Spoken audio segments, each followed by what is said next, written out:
If you like this video, don't forget to subscribe, like, share, and comment.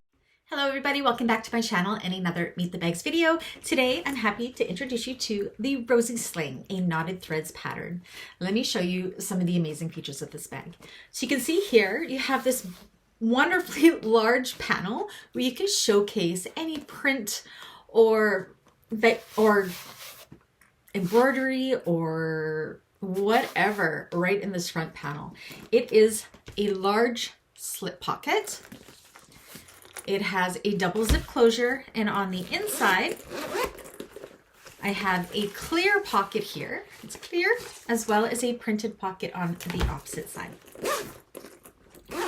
On the back you will see that you can wear it either on your left or right side. You just have to change where it clips onto. You could wear it on your back like so. I gotta figure out how to do this. Here we go. So there's a sling across the back.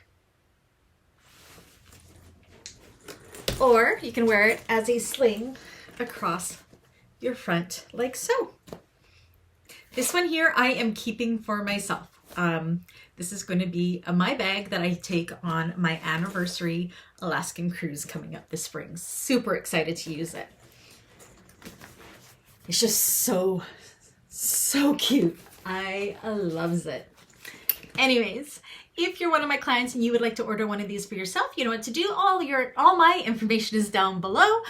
And if you're part of the bag makers community, I have a tutorial on this one. If it's not up yet, it will be up shortly. Anyways, until the next one, I'll catch you guys later. Bye.